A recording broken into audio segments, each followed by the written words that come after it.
इक्ष्वाकु वंशी राजाओं में जितने भी प्रसिद्ध राजा हुए हैं उनमें महाराज हरिश्चंद्र का नाम भी अत्यधिक आदर से लिया जाता है।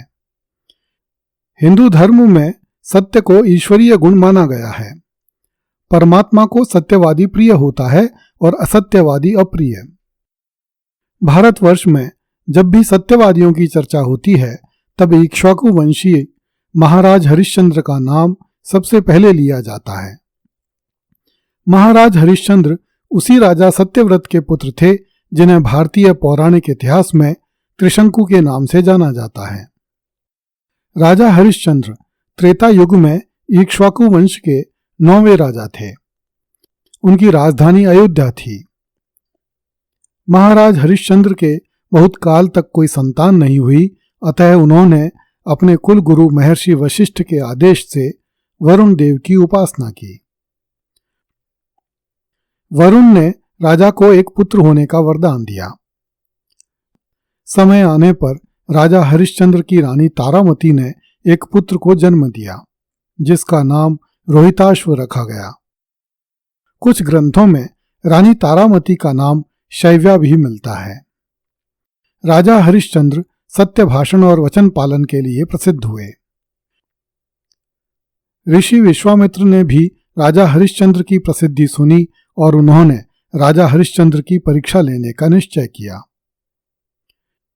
महर्षि के तप बल के प्रभाव से राजा हरिश्चंद्र ने स्वप्न में देखा कि उनके पास एक ऋषि आए हैं तथा राजा से उसका राजपाट मांग रहे हैं। राजा ने ऋषि को राजपाट देने का वचन दिया। कुछ देर बाद राजा की नींद खुल गई और वे स्वप्न के बारे में भूल गए।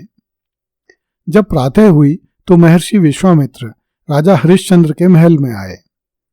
उन्होंने राजा हरिश्चंद्र से कहा कि आपने अपना समस्त राज्य मुझे देने का वचन दिया है, अपना वचन पूरा कीजिए। राजा को रात में देखे गए स्वप्न की याद आ गई और उसने महर्षि विश्वामित्र को स्वप्न में दिए गए वचन के अनुसार अपना समस्त राज्य उन्हें सौंप दिया। जब राजा हरिश्चंद्र अपनी रानी तारामती एवं पुत्र रोहित के साथ महल छोड़कर जाने लगे तो महर्षि विश्वामित्र ने राजा से दान के पश्चात दी जाने वाली दक्षिणा मांगी तथा दक्षिणा में 500 स्वर्ण मुद्राओं की मांग की। अब राजा के पास ऋषि को देने के लिए कुछ भी नहीं बचा था। वे अपना राजपाट एवं राजकोष सभी कुछ महर्षि विश्वामित्र को दान कर चुके थे। इस कारण राजा ने ऋषि से अनुरोध किया कि आप मुझे कुछ समय दीजिए, मैं आपको दक्षिणा अवश्य दे दूंगा।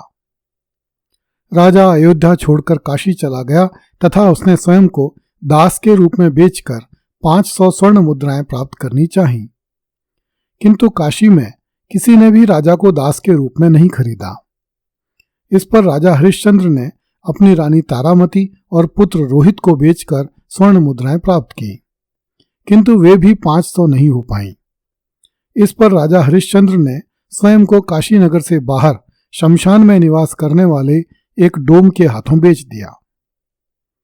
इस प्रकार 500 स्वर्ण मुद्राएं एकत्रित करके राजा ने ऋषि की दक्षिणा चुका दी। जिस डोम ने राजा हरिश्चंद्र को क्रय किया उसने राजा को शवदाह के लिए आने वाले शवों से शमशान कर एकत्रित करने के काम पर लगा दिया। इधर राजा शमशान में रहकर अपने दिन व्यतीत कर रहा था और उधर नगर में दासी के रूप में काम कर रही रानी तारामती के पुत्र रोहित को एक दिन सर्प ने डंस लिया, जिससे राजकुमार रोहित की मृत्यु हो गई। रानी तारामती अपने पुत्र रोहित की मृत्यु पर संताप करने लगी।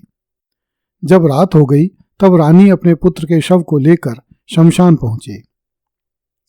रानी ने अपना मुंह अपनी साड़ी से ढक लिया तथा अपने पुत्र के मुंह पर भी कपड़ा डाल दिया ताकि राजा हरिश्चंद्र अपनी रानी एवं पुत्र को इस संकट में देखकर दुखी न हो। रानी संकटों में घिरे अपने पति के दुखों को और नहीं बढ़ाना चाहती थी तथा राजकुमार की मृत्यु का समाचार राजा से छिपाना चाहती थी। जिस समय रानी अपने पुत्र के शव को लेकर शमशान पहुंची तथा अपने पुत्र की चुपचाप अंत्येष्टि करना ही चाहती थी कि तभी डोम का सेवक अर्थात राजा हरिश्चंद्र वहां आ गया और उसने अपने पुत्र का शवदाह करने वाली स्त्री से शमशान का कर मांगा। रानी तारामती के पास देने के लिए कुछ भी नहीं था, इसलिए उसने शमशान का कर देने में असमर्थता प्रकट की। इस पर डोम के सेवक बने राजा हरिश्चंद्र ने कहा कि मैं शमशान का कर लिए बिना आपको इस बालक का शवदाह नहीं करने दूंगा।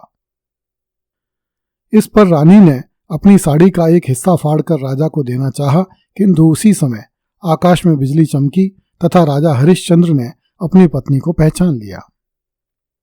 वह समझ गया कि जिस बालक का शवदाह किया जाना है वह उसका अपना पुत्र रोहिताश्व है। राजा हरिश्चंद्र को अपनी रानी एवं पुत्र की यह दशा देखकर बहुत दुख हुआ। उस दिन उनका एकादशी का व्रत था तथा राजा और रानी दोनों ने ही पूरे दिन में पानी की एक बूंद तक ग्रहण नहीं की थी। उस पर यह घनघोर विपत्ति आन पड़ी थी। फिर भी राजा ने रानी को दुख की इस घड़ी में धैर्य से काम लेने का उपदेश दिया तथा उससे शमशान का कर मांगा ताकि रानी अपने पुत्र की अंत्येष्टि कर सके। रानी ने पुनः कहा कि मेरे पास देने के लिए कुछ भी नहीं है। इस पर राजा हरिश्चंद्र ने कहा कि शमशान का कर तो तुम्हें देना ही होगा, उससे कोई मुक्त नहीं हो सकता। यदि मैं किसी को छोड़ दूं तो यह अपने स्वामी के प्रति विश्वासघात होगा। यदि तुम्हारे पास कुछ भी नहीं है तो अपनी साड़ी का आधा भाग कर के रूप में दे दो। राजा ने कहा कि जिस सत्य की रक्षा के लिए उसने अपना महल और राजपाट त्याग दिए, स्वयं को और अपने परिवार को बेच दिया, उसी सत्य की रक्षा के लिए हमें प्राण भी त्यागने पड़े तो भी हम पीछे नहीं हटेंगे। राजा का यह संकल्प सुनकर आकाशवाणी हुई और महर्षि विश्वामित्र सत्यवादी राजा हरिश्चंद्र एवं रानी तारामती के समक्ष प्रकट हुए और उन्होंने कहा, राजन, तुमने सत्य को जीवन में धारण करने का उच्चतम आदर्श स्थापित किया है। तुम्हारी कर्तव्य निष्ठा महान है। मैं तुमसे प्रसन्न हूं, तुम कोई वर मांगो। इस पर राजा ने कहा, हे ऋषि, मुझे आपसे कुछ नहीं चाहिए, किंतु यदि आप देना ही चाहते हैं तो आप इस स्त्री के पुत्र को जीवित कर दीजिए। यह पुत्र ही इस स्त्री के जीवन का आधार है। राजा के इच्छा व्यक्त करते ही राजकुमार रोहिताश्व जीवित हो उठा। ऋषि विश्वामित्र ने राजा हरिश्चंद्र से कहा कि राजन, मुझे तुम्हारा राजपाट नहीं चाहिए। यह तो मैं तुम्हारी परीक्षा ले रहा था। तुम धन्य हो जिसने स्वप्न में दिए गए वचन का भी पूरी सत्यनिष्ठा से पालन किया। महर्षि विश्वामित्र के आदेश पर राजा हरिश्चंद्र और रानी तारामती राजकुमार रोहिताश्व के साथ फिर से अपनी राजधानी अयोध्या में चले गए और उन्होंने दीर्घ काल तक राज्य किया तथा अपनी प्रजा को सुखी बनाया।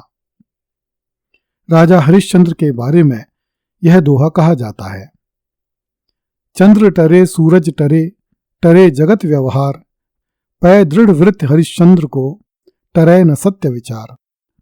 अगली कड़ी में देखिए, राजा सगर ने यवनों के सिर मूंडकर उन्हें धर्म से वंचित कर दिया।